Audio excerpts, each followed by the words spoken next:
Hi guys, Milog Tarot here. Welcome back po for your kapalaran sa pag-ibig.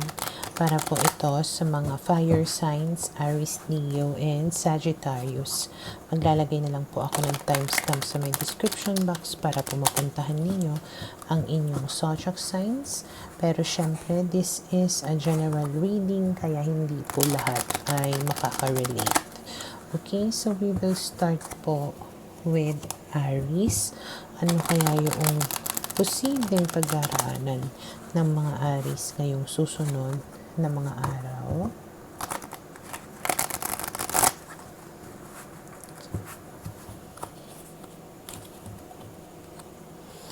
Okay, so we have here the Chariot, the Magician, the King of Swords, and we have here the Eight of Wands. Okay, so parang magkakaroon kayo ng pag-uusap or communication ng isang tao dito. Most probably air sign, Gemini, Libra, Aquarius, or water sign, Cancer, Scorpio, Pisces. Okay? Yung pag-uusap ninyo nitong tao na to will be all about honesty, basta being open sa isa't isa, na tipong meron kayong goal na you want things to be successful or merong kumbagang magandang resulta yung pag-uusap ninyong dalawa, may progress, okay? And with the Magician here, parang you will both try to do whatever it takes in order to succeed, kumbaga dito sa pag-uusapan ninyong dalawa. Okay? And then we have here the Strength, the Nine of Wands, the Ten of Swords. So definitely may mga problems kayo na hinarap nitong tao na ito. Okay? Kung nagkaroon ito ng kasalanan sa'yo, maaaring hingi siya sa'yo ng forgiveness. Okay?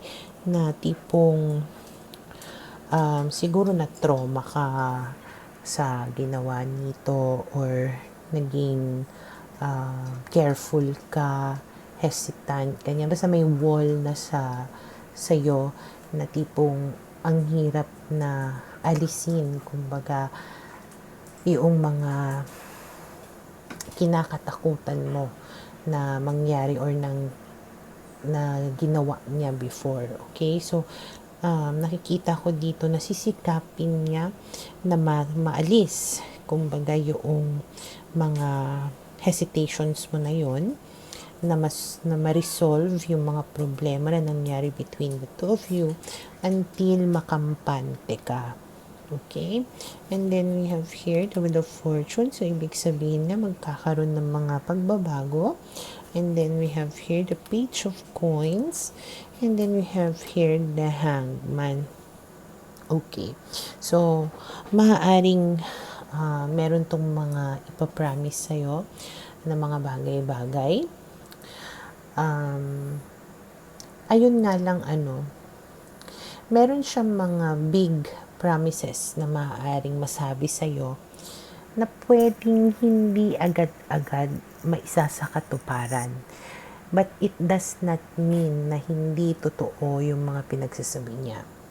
It's just that mabagal. Doon magiging mabagal yung usad. Yung mga small things, mga small problems, it can be solved easily.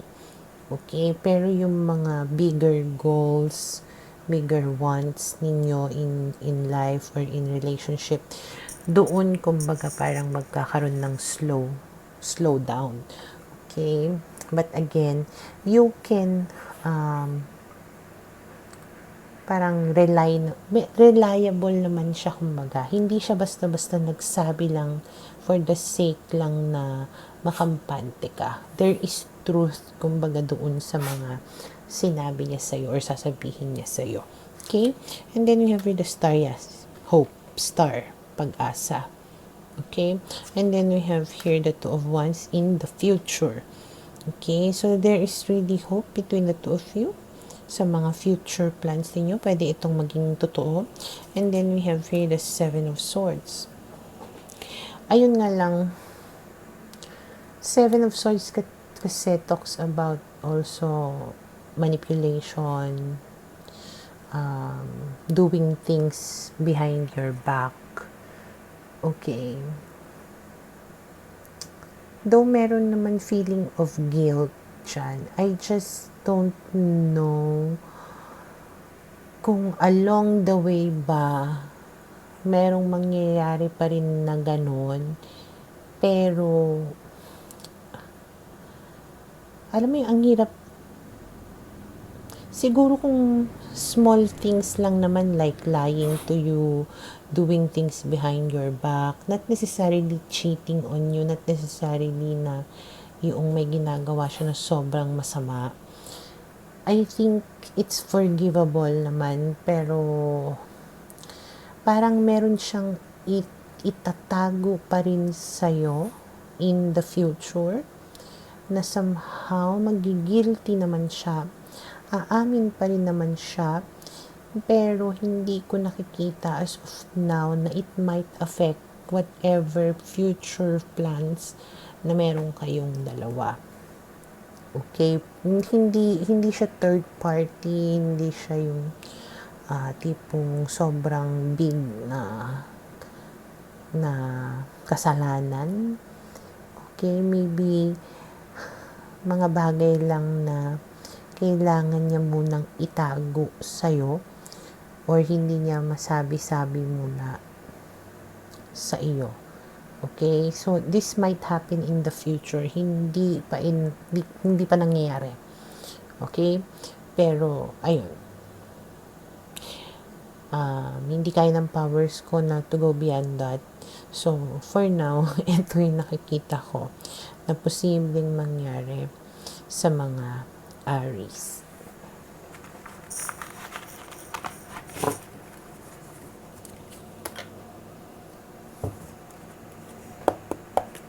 Para sa mga Leo, okay, we will see ano kaya yung posibleng pagdaraanan ng mga Leo sa mga susunod na mga araw.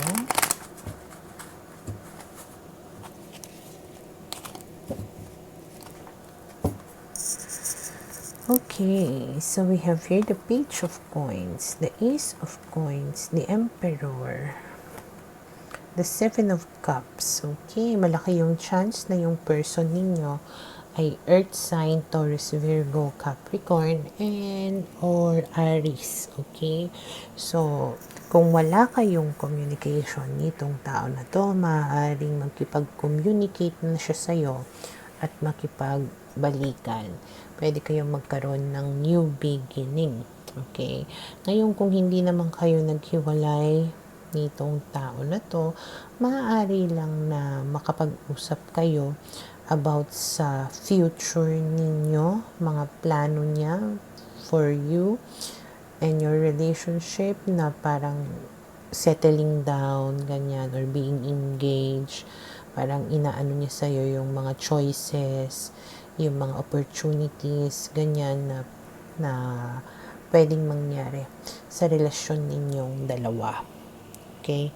Ngayon, kung wala naman kayong person, maaaring ibig sabihin nito, meron kayong makikilala na magkakaroon kayo ng serious relationship. Okay? And then, we have here the Chariot, the Hermit,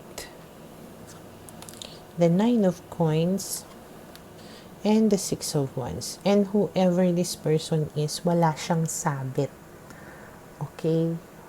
So, hindi ka magiging third party or walang third party na involved. Kung meron man before, maaaring naghiwalay na sila. Okay, single na talaga siya ngayon. Kaya malakas ang loob niya to communicate with you. Maaaring nagkaroon siya ng realization dito na ay siya or ikaw, ikaw, yung gusto niya na maka-relationship. Okay, at dahil dyan, maaaring bigyan kanya ng sobrang atensyon, mararamdaman mo talaga yung pagkagusto niya sa'yo, yung pagmamahal niya sa'yo. Okay, and then we have here the Eight of Cups, the Five of Swords, and the Hangman. Pero ayun nga lang, nakikita ko dito yung hesitation mo. Maaari kasi na nung time na nawalan kayo ng communication nitong tao na to, or pwedeng in the past, nasaktan ka. Na may ginawa ito na kasinungalingan sa'yo na maaaring hanggang ngayon, naiisip mo pa din. Okay? Kaya tipong idinidelay mo yung pag-commit sa kanya or pakikipag-ayos mo sa kanya. Okay? So, yun yung parang magiging problem. And then we have here, the Queen of Swords. Actually, matapang ka pa talaga dito na maaaring you will take it slow. Talagang gigisain mo siya, pahihirapan mo siya na parang you want him or her to prove na totoo siya sa'yo, okay? Na parang hindi ka dito natatakot na mawala siya muli sa buhay mo. Parang stronger ka dito yung dating mo Kaya parang ginigisa mo talaga siya ng maigi. Okay? But with 7 of coins, it can also mean na magiging maganda naman yung resulta. Okay? And then we have here the Devil. So, the Devil is stronger bond, maybe because talagang pinahirapan mo siya. So, yung value mo, kumbaga, is mas tumaas, or para sa kanya, you are something na talagang kailangan niya na ma-attain. Kaya tipong, kasi pinaghirapan ka niya So, mas i-value ka niya. And tipong, dahil doon, mas magiging tighter yung inyong relationship, mas magiging strong yung bond ninyo sa isa't isa. Okay? So for now, ito yung nakikita ko na posibleng mangyari sa mga Leo.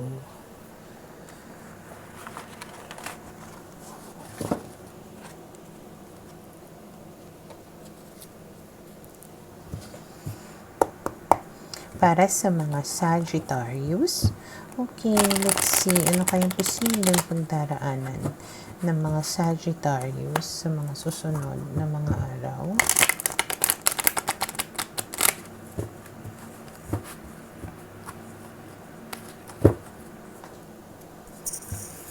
Okay, we have here the 5 of Coins, the Ace of Cups, the 2 of Swords, and the King of Wands. Okay, parang nakakaramdam ka dito ng kalungkutan or being alone. Na tipong hindi, nakukonfuse ka pa din about somebody. Na pwedeng itong somebody na to is hindi ko alam kung babaero, lalakero. Basta may something negative about this person na tipong nararamdaman mo naman na gusto ka niya, na mahal ka niya, pero may something off. Okay? Kasi there are times pa din na you feel alone or you feel na may distance between the two of you. Okay, kaya medyo basta 50-50 ka sa tao na ito. Okay? And then we have here the 3 of Wands, the Knight of Coins. So, parang gusto mo, kumbaga, na i-take ninyo yung relationship ninyo into the next level, pero parang ang bagal niya na ibigay yun sa'yo. Pero kahit na mabagal siya, hindi mo pa rin ma-question yung pagmamahal niya sa'yo. Kasi nga, as I have said kanina, napaparamdam naman niya sa'yo yung pagmamahal niya. Nararamdaman mo naman yung passion niya, yung yung pag-attract niya sa'yo. But still, when it comes to, siguro the commitment or yung settling down or future plans, ganyan, dun ka nakakaramdam ng parang, bakit ang bagal? Bakit parang ayaw niya? Ganyan. Okay? Lalong-lalo na kung halimbawang third party pala kayo. Or kayo yung kabet. Maaaring ipapromise niya sa'yo na mahal kita, iiwan ko siya, pero hanggang ngayon hindi pa rin niya iniiwanan. Okay? So, we have here the 10. Yeah, pwedeng may pamilya to. Yeah, parang hindi ikaw yung priority niya. Ngayon, hindi naman kayo third party. Pwede nga na, as of now, busy-busy siya. Meron pa siyang ibang priorities in life. Hindi yung pagkakaroon ng family or pagsasettle down. Okay? And then we have here the 4 of Wands, the 2 of Wands. Pero, 4 of Wands, ito na yung kasal eh. Pero ang sabi, 2 of Wands, which is in the future pa talaga. It's in his or her plans, but not right now. Okay? So, kung na-attack kayo, maaari nga na, you will feel really disappointed with him or her. And then, we have the 4 of Coins, which is, doon pumapasok ngayon, yung pagiging obsessive ninyo. Maybe kine-question nyo siya because like, kung talagang mahal mo ko, ayan, gagawin mo to para sa akin, pero hindi pa nga siya ready hanggang for now. Okay? So, pwede niyong pagkapraning ninyo, pagbibigay niyo ng meaning doon sa pag hindi niya sa inyo, doon nagkakagulo. Okay? Well, magkakagulo talaga kung halimbawa nga na yung sabi ko kanina, third party, kayo yung kabet. Maaaring ang priority niya yung una, hindi ikaw. Okay? Kung walang third party, ibig sabihin lang, meron pa siyang iba talagang inaasikaso sa ngayon, kaya hindi ka pa niya mapanagutan or hindi ka pa niya mapakasalan. Okay? Don't take it against him or her. Okay, wag kang maging praning. Ganyan. Okay? So, for now, ito yung nakikita ko na posibleng mangyari sa mga Sagittarius